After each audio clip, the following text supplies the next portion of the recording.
10-11 दिन गुजर गए, बल्कि शायद इतना टाइम हो गया है। आईजी पंजाब ने साद और अनस रिजवी के हवाले से कुछ इंकशाफात किए हैं। टीएलपी के ये दोनों लीडर हैं, दोनों खादम हुसैन रिजवी के बेटे हैं, और एक जो बड़ा भाई है वो साद रिजवी है, जो छोटा है वो अनस रिजवी है। इन दोनों के बारे में आईजी ने प्रेस कॉन्फ्रेंस में बताया कि उन्हें उनके साथी छुड़वा कर ले गए थे, यानी ना वो पुलिस के पास है ना वो किसी एजेंसी के पास हैं। अब मुझे बज़ाहिर ऐसे लगता है कि ये मामला पेचीदा हो गया, क्योंकि पहले जो इतलात आ रही थी, जो लोग कह रहे थे कि एक भाई इनमें से ज़ख्मी है, और पहले पुलिस ने ये कहा जी हमने पकड़े ही नहीं है। फिर कभी शुरू में ये खबरें चली कि ये गिरफ़्तार हो गए हैं, फिर उसके बाद ये खबर चली कि कुछ लोगों से ये कहलवाया गया कि एजेंसियों की हिरासत में है, बहुत जल्द इनकी गिरफ़्तारी हो जाएगी। वो चीज़ें सामने आ रही थी, ऐसे ही लगता था। फिर कहा गया हम इनके बहुत करीब पहुंच गए हैं, ये बहुत जल्द गिरफ्तार हो जाएंगे, और हमें पता है ये कहाँ पे मौजूद हैं। फिर खबर चलवाई गई कि ये आज़ाद कश्मीर में मौजूद हैं। तो इन भाइयों के हवाले से जिस तरह खबरें चलवाई जा रही हैं ना, जब भी कोई ऐसा बंदा जिसे पब्लिक के अंदर थोड़ी बहुत पजीराई होती है, लोग उसे जानते हैं, जब भी एजेंसियां उसे उठाती हैं तो उसके बारे में ऐसी खबरें आती हैं कि अब वो वहाँ पहुँच गया, अब वो वहाँ रखा हुआ है, अब जनाब ये कोई इसमें से मारा गया है, या इसकी हालत ख़राब है, या उस पर टॉर्चर किया जा रहा है, ये खबरें चलाई जाती है।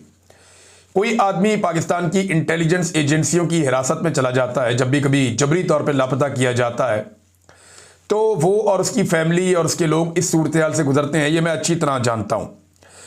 अब ये डिफरेंट किस्म की खबरें चलवाने के बाद जो मेरा अंदाज़ा है वो ये है कि जब तक तरीके लब्बैक को मुकम्मल तौर पर डी फंक्शनल नहीं कर दिया जाता, मुकम्मल तौर पे ख़त्म नहीं कर दिया जाता, या जब तक ये दोनों भाई जो हैं ये किसी बात पे आमादा नहीं हो जाते, तब तक ये मामला अब आगे बढ़ना मुश्किल है। टीएलपी जो है उसको एक कलदम जमात करार दे दिया गया है। ये भी एक डेवलपमेंट है इस हवाले से जो हमारे सामने है, और डिफरेंट चीज़ें इसमें सामने आ रही हैं, लेकिन इसका जो बोझ है वो PMLN के ऊपर रहेगा। देखिए, राणा सनाउल्लाह साहब ने एक बात की है, इसमें बड़ी इंपॉर्टेंट है। राणा सनाउल्लाह साहब है, या जो इनकी सूबाई हुकूमत है, वो भी ये कह रहे हैं बार बार, उनका ये दावा है कि ये एस्टेब्लिशमेंट ने बनाई थी जमात, और एस्टेब्लिशमेंट ने सियासी जमातों को नुकसान पहुंचाने के लिए, ख़ास तौर पे PMLN को लगता है कि उनको दीवार से लगाने के लिए एस्टेब्लिशमेंट ने ये जमात बनाई थी। अब दूसरी तरफ एस्टेब्लिशमेंट के जो पुराना मौक़िफ़ है वो ये था कि PMLN ने इसको सपोर्ट किया था, जैसा कि कैप्टन सफदर या उनके कुछ साथी वो इनको शुरू में सपोर्ट करते रहे, और उन्हें लगा कि इस जमात को एस्टेब्लिशमेंट के खिलाफ इस्तेमाल किया जा सकता है। तो ये दोनों का एक दूसरे के ऊपर इल्ज़ाम है। एस्टेब्लिशमेंट कहती है PMLN ने इनको इनिशियली सपोर्ट किया, फिर एस्टेब्लिशमेंट ने इनको एंगेज किया। अब PMLN ये कहती है कि नहीं जी, इनको इनिशियली जो है वो एस्टेब्लिशमेंट ने लॉन्च किया, और फिर PMLN के साथ इनके ताल्लुकात ऊपर नीचे होते रहे। लेकिन इमरान खान साहब ने अपने दौर में इस जमात पर पाबंदी लगाई थी, और इनके खिलाफ एक ऑपरेशन भी हुआ था। लेकिन जब रिजीम चेंज ऑपरेशन हुआ तो इस तरह के ग्रुपों की ज़रूरत थी उस वक्त मिलिट्री एस्टेब्लिशमेंट को, तो इनके सारे मुकदमात और चीज़ें जो है वो पसे पुश्त डाल दिए गए, और सारे मामलात इनके साथ तय कर लिए गए, और इलेक्शन में इनको मुकम्मल तौर पे मैदान में भी उतारा गया, ताकि जितना मैक्सिमम हो सके वो डेंट डाला जाए। और इनका सोशल मीडिया इस्तेमाल किया जाता था PTI को गालियाँ देने के लिए। इनका बड़ा अच्छा कोऑर्डिनेशन एक चलता था एस्टेब्लिशमेंट के साथ, और एस्टेब्लिशमेंट भी गालियां देती थी PTI को, और ये भी गालियां देते थे। ऐसा लगता था PTI की लड़ाई किसी और के साथ नहीं है, तरीके लब्बैक के साथ है। ये हमने देखा, ये सब कुछ होता हुआ हमने देखा। लेकिन एक सवाल पैदा होता है कि अगर इस वक्त की फेडरल गवर्नमेंट को ये लगता है कि एस्टेब्लिशमेंट ने तरीके लब्बैक को लॉन्च किया था, बनाया था, तो ये तो 8-10 साल पुरानी बात है, ज्यादा से ज्यादा मैक्सिमम 7-8 साल पुरानी बात है। बहुत ज्यादा हो जाएंगे, 10 साल हो जाएंगे। 2016 में तो ये एकदम ऊपर आए थे, सामने नजर आना शुरू हुए थे। तो मेरे ख्याल में अगर तो ये एस्टेब्लिशमेंट ने किया था तो वो सारे किरदार आज जिंदा हैं। कुछ रिटायर हो गए हैं, कुछ इस वक्त भी ड्यूटी कर रहे होंगे। तो मौजूदा हुकूमत को उनके खिलाफ कानूनी कार्रवाई करनी चाहिए। यानी एस्टेब्लिशमेंट के जिन किरदारों ने, ये सारे वही होते हैं ना, फौजी होते हैं, और इन्होंने हलफ लिया हुआ होता है कि ये अपनी हलफ की खिलाफ वर्जी नहीं करेंगे। अगर इन्होंने हलफ की खिलाफ वर्जी की फौज ने, और इतना बड़ा इल्ज़ाम इतने बड़े लेवल पे इतने समझदार लोग लगा रहे हैं, जिम्मेदार लोग लगा रहे हैं, तो लाजमन उनके पास कोई ना कोई सबूत होंगे। तो उन्हें चाहिए कि फिर उन फौजी अफसरान का ट्रायल करें, उनको पूछें कि भाई तुम लोग पॉलिटिकल पार्टियां क्यों लॉन्च करते हो। वैसे वो हर चौथे दिन कोई ना कोई पॉलिटिकल पार्टी या कोई ना कोई बच्चा जुमूरा लॉन्च कर देते हैं और लीडर ढूंढते रहते हैं मुतबादल कि जनाब कोई और आए, कोई और आए। आजकल वो बहुत सारे लोगों को जा जा के ये कहते हैं कि नौजवानों में हमारी पजीराई ख़त्म हो गई है, वो कोशिश करो थोड़ा सा आवाम के अंदर हमारी पजीराई वापस आए। जो असल काम है वो करते नहीं है। असल काम है लॉ एंड ऑर्डर को मेंटेन करना, असल काम है दहशतगर्दी का खात्मा करना। अब इस वक्त खुशदार से एक बड़ी खौफनाक खबर आई है, वहाँ पे 20 मजदूरों को अगवा किया गया। मुसल्लह अफराद आए, उन्होंने पूरा इलाका ब्लॉक कर दिया रोड के ऊपर से ही। फिर वहाँ पे एक कंपनी काम कर रही थी, वहाँ घुस गए, वहाँ उन्होंने 20 मजदूरों को अगवा कर लिया। बाद में 2 को छोड़ दिया, 18 वो अपने साथ लेकर चले गए। अब सिक्योरिटी फोर्सेस का ये काम है ना करने वाला, यहाँ पे उन्हें सख्त तरीन इकदाम करने चाहिए। ये खुली दहशतगर्दी है और बड़ा वाज़ेह है कि मजदूर बेचारे काम करने गए, उनका किसी सियासी नुक्ता नज़र से या किसी इनकलाबी नुक्ता नज़र से कोई ताल्लुक नहीं है।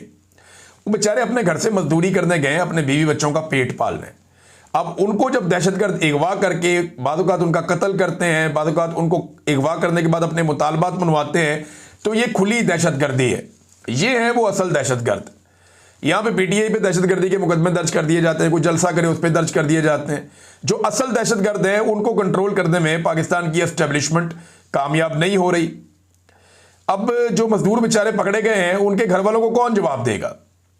सियासतदानों को इस सारे मामले का सियासी हल निकालना चाहिए। मैं पहले दिन से इस बात पे कायल हूं कि जितनी सियासी जमातें हैं वो सियासतदान मिल के जो सियासी नुक्ता से इन मसाइल का हल निकलता है, जहां लोगों की महरूमियां हैं, जहां स्कूल चाहिए, जहां पे तालीम चाहिए, हेल्थ चाहिए, जहां पे बहुत सारी इंडस्ट्री चाहिए, लोगों का मेयार ज़िंदगी बुलंद करने की ज़रूरत है, उनके शिकवे शिकायतें हैं, उनको दूर करने के लिए पॉलिटिकल क़यादत अपना रोल प्ले करे।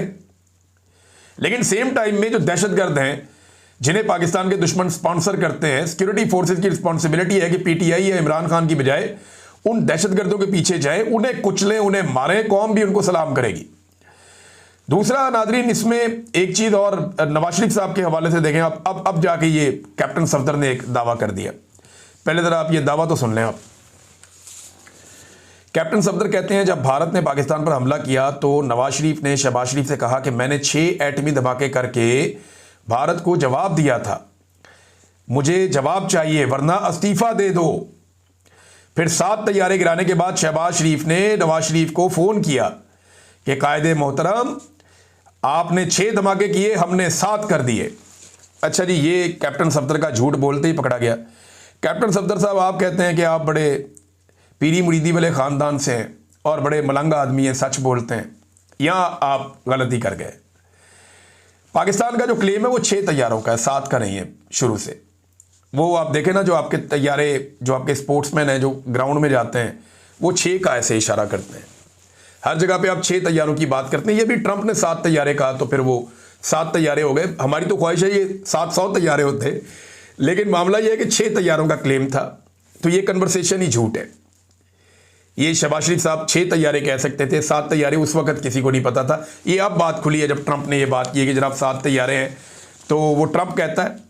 पाकिस्तानी जो है वो इस किस्म का क्लेम नहीं कर रहे थे शुरू से, लेकिन चले ये इन्होंने कह दिया। नवाज शरीफ वो आदमी है जिसने जितनी देर तक ये जंग लगी रही, बल्कि ये जंग खत्म होने के बाद भी बड़े लंबे अरसे तक नवाज शरीफ ने इस जंग के बारे में एक लफ्ज़ नहीं बोला। एक टिकटॉकर उठती है और वो कहती है जी नवाज शरीफ जो है वो जंग को डिज़ाइन कर रहा था बैठ के, अंदाज़ा करें आप। और अब ये कह रहे हैं कि नवाज शरीफ शहबाज शरीफ को धमकियां लगा रहा था। भाई, अपने भाई को धमकी लगा रहे हो, जो पाकिस्तान को लगातार धमकियां लगा रहा है ऑपरेशन सिंदूर के नाम पे, उसको तो आपने जवाब दिया नहीं। उसको तो जब आपने दिए दावत दिए, जब आपने दिए साड़ी दिए, जब आपने दिए आम दिए। और मैं ना ये डिप्लोमेसी के खिलाफ नहीं हूं, मैं ये मुनाफकत के खिलाफ हूं।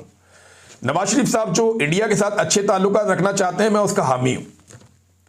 मैं ये चाहता हूं कि इंडिया के साथ पाकिस्तान के बेहतरीन ताल्लुकात हों। दोनों ममालिक हथियार खरीदने की बजाय औजार खरीदें।